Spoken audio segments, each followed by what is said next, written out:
चलिए आज आप लोग को पढ़ाएंगे कि बड़े से बड़े फ्रैक्शन वैल्यू को परसेंटेज में कैसे कन्वर्ट कर सकते हैं। अब जैसे अगर बाई चांस मान लीजिए कि आप लोग को दिया हुआ है 13/5 और इसे हमें परसेंटेज में कन्वर्ट करना है, ठीक है ना। इसे हमें क्या करना है, परसेंटेज में कन्वर्ट करना है। कोई भी वैल्यू हो सकता है जिसे हम लोग को परसेंटेज में कन्वर्ट करने के लिए पूछा जा सकता है। पहला तो बेसिक मेथड आप जानते क्या हो कि इसे आप क्या करोगे, 100 से मल्टीप्लाई कर दोगे। हम लोग जानते हैं कि किसी भी परसेंटेज को फ्रैक्शन में बदलने के लिए, और आप इसे 20 हो जाएगा और 13 टू जा कितना हो जाएगा 26, यानी कितना हो जाएगा 260% हो जाएगा आपका आंसर। आप इतना जानते हो। लेकिन जब आप इतना जानते हो, लेकिन ये तो आप जान ही रहे हो, लेकिन अगर मैं यही बोल दूं 13/3 को फ्रैक्शन में बदल, परसेंटेज में बदल कर दिखाओ, तो आप फंस जाओगे और आपका कैलकुलेशन टफ हो जाएगा। क्यों? क्योंकि अब आपको क्या करना होगा, इसे 100 से पहले तो मल्टीप्लाई करना होगा। आप 100 से मल्टीप्लाई करोगे तो कितना हो जाएगा 1300 हो जाएगा, फिर डिवाइडेड बाय 3 हो जाएगा। सो मच कैलकुलेटिव हो जाएगा, ज्यादा कैलकुलेटिव हो जाएगा। और कॉम्पिटिटिव एग्जामिनेशन में ऐसे मेथड से क्वेश्चन बनाने पे आपको परेशानी होगा और बनाने से कोई फायदा नहीं। उससे अच्छा क्वेश्चन ही छोड़ दो।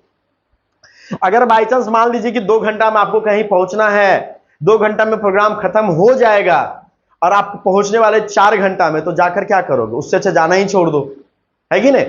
और लेट पहुंचोगे तो जिसको बोलोगे कि हम आए तो ना भाई, तो बोला आइए क्या किया, उससे अच्छा नहीं आता, यही नहीं बोलता है। जब तुम काम पे नहीं आया तो आना ही नहीं चाहिए। सेम चीज आपका मैथमेटिक्स में भी होता है कि अगर आपका समय पे क्वेश्चन नहीं बन रहा, अगर आपका क्वेश्चन फास्ट नहीं हो रहा, तो उससे अच्छा कि बनाना ही छोड़ दो, ठीक है। आइए, लेकिन अब हम लोग कैसे बनाएंगे इसको देखेंगे बच्चों, ध्यान से। पहले ध्यान से समझिएगा, फिर शॉर्ट करने का प्रैक्टिस हम अलग से करेंगे। पहले ध्यान से देखेंगे, शॉर्ट करने का प्रैक्टिस हम लोग बहुत जरूर करेंगे। बच्चों बताइए कि अगर 13/3 दिया हुआ है तो क्या आप इसे मिक्स फ्रैक्शन में बहुत आसानी से लिख लेंगे। 13 चौक 3 चौक 12 होता है, यानी 4/1/3 हो जाएगा ना बाबू। 4 कितना हो जाएगा 1/3, 4/1/3। अच्छा बताओ बच्चों की 400% का फ्रैक्शन वैल्यू कितना होता है? 4 होता है ना। तो जब 400% का फ्रैक्शन वैल्यू 4 होता है तो 4 का वैल्यू 400% नहीं होगा बाबू, ये भी तो होगा ना। अब बताओ, तो इसका 4 का वैल्यू हम 400 ले लेते हैं बच्चों। अब 1/3 का कितना होता है? 1/3 का कितना होता है 33.1/3। तो क्या हो जाएगा, डायरेक्ट लिख देंगे। होगा तो ऐसे प्लस कितना जाएगा 33.1/3। लेकिन ये दोनों को ऐड करना बहुत आसान हो जाएगा। 433.1/3% इज योर राइट आंसर। कुछ करने की जरूरत नहीं है। देखिए, किसी भी बच्चों का मैथमेटिक्स जो होता है उसके कैलकुलेशन के कारण डिफिकल्ट और आसान होता है। हम आपका कैलकुलेशन को खा जाएंगे, यानी खत्म कर देंगे। आपको कैलकुलेशन करने की जरूरत नहीं पड़ेगी पूरे मैथमेटिक्स में। लेकिन आपको उन चीजों पे, नई चीजें जब सीखते हैं ना, तो आपको उस पर प्रैक्टिस करना पड़ेगा।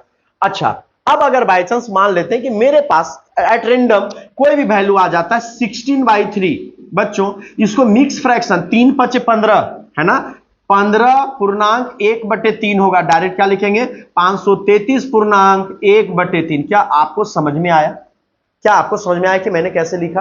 बाबू अगर बाय चांस मान लेते हैं 17/3 है, कितना बच्चे 3 है बच्चों 17/3, तो 3×5=15 और 3×6=18 और 6 में जाएंगे तो 17 से ज्यादा चला जा रहा है, यानी फिर से बच्चों 5 पूर्णांक क्या बचेगा 2/3 बचेगा।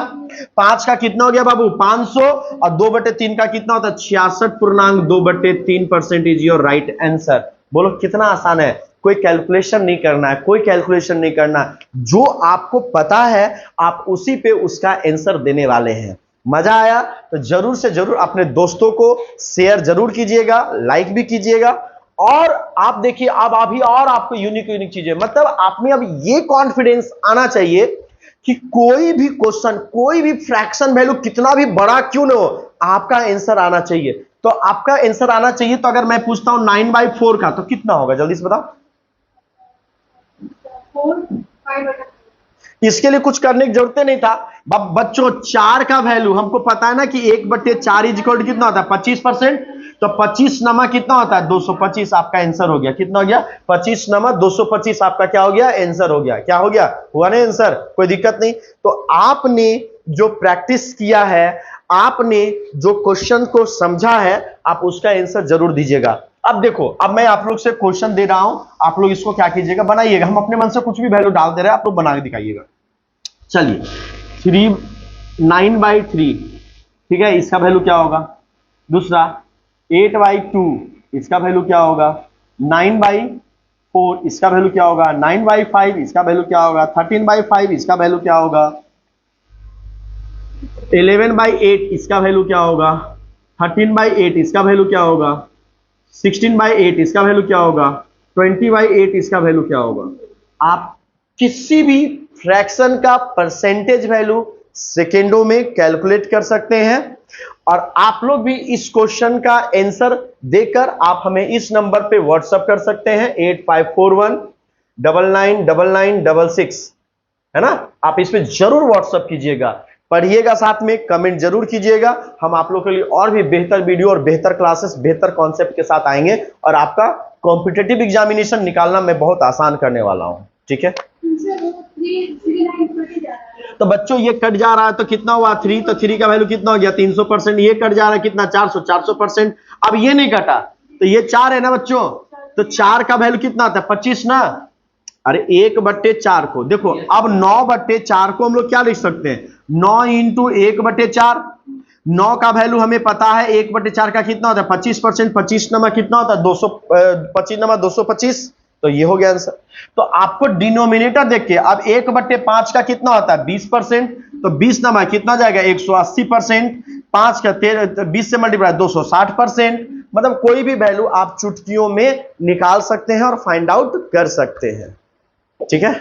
चलिए, तो ये सारे क्वेश्चन आप लोग बनाइएगा और बड़े से बड़े फ्रैक्शन को अपने मन से बड़े से बड़े फ्रैक्शन लीजिए और उसको सॉल्व कर कर देखिए। एग्जाम में आपको लगभग इसी लेवल पे पूछेगा, लेकिन हमारा जो स्टूडेंट है, आप बड़े से बड़े वैल्यू को बनाओ, जिससे आपका कॉन्फिडेंस लेवल कितना भी बड़ा वैल्यू क्यों ना दे दे, आप आंसर निकालने में सक्षम हो जाओ। सपोज दैट अगर बाई चांस आपको डर लग रहा है, तो आइए 28/3 है बच्चों, बताओ इसका प्रतिशत वैल्यू क्या होगा।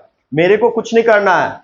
क्यों नहीं करना है 28 है ना, 9 27, यानी 900 तो क्लियर हो गया ना बच्चों। 27 से एक बाद है तो कितना जाए 933.1/3% आपका आंसर। इससे फास्ट कहीं है तो हमें भी बताना, हम भी सीखेंगे। अगर बाई चांस मान लेते हैं कि 42/3 है ना, 42/3 है। अब बताओ 3 से 42 से नीचे कट जाता ना, 42 कटता है 3 से, 14 या 42 होता है ना, तो डायरेक्ट कट जाएगा। कितना हो जाएगा 14, और 14 का वैल्यू कितना जाएगा बच्चों 1400%। कितना हो गया 1400%। यानी हमें ढूंढना है हर तीसरा नंबर 3 से डिविजिबल होता है, यानी 3 का डिविजिबल के बीच में 2 ही नंबर लाइज करता है। या एक ऐसा होगा जो जैसे 15 हुआ, जैसे देखिए अगर ध्यान से देखिएगा, जैसे अगर मान लीजिए कि ये 15 हुआ, 3 से डिविजिबल है, इसके बीच में 2 ही नंबर 16 और 17 डिविजिबल नहीं है, 18वां नंबर फिर से डिविजिबल है ना। तो ये 15 से 1 ज्यादा होगा तो 33.1/3 आ जाएगा। 15 से 2 ज्यादा होगा तो 66.2/3 आ जाएगा बच्चों, है ना। तो बड़े से बड़े वैल्यू निकाल सकते हैं। अगर बाई चांस मान लेते हैं बच्चों 61/3 कर देते हैं, 61/3 को प्रतिशत में बदलना है, 20 या 60 हो जाएगा, यानी 2000 तो कंप्लीट हो गया और एक ज्यादा है तो कितना हो जाएगा 2033.1/3 आपका क्या हो गया बच्चों आंसर हो गया, है ना। तो इस कॉन्सेप्ट से आप कोई भी क्वेश्चन को क्या कर सकते हैं बच्चों बना सकते हैं। चलिए आज के लिए इतना ही, आप नेक्स्ट वीडियोज में बने रहेंगे। अब हम अगली क्लास से क्वेश्चन करवाएंगे, वो भी टाइप वाइज, जो टाइप वाइज क्वेश्चन आपको कहीं नहीं मिलेगा, और टाइप वाइज क्वेश्चन के साथ मैं कॉन्सेप्ट भी पढ़ाने वाला हूं।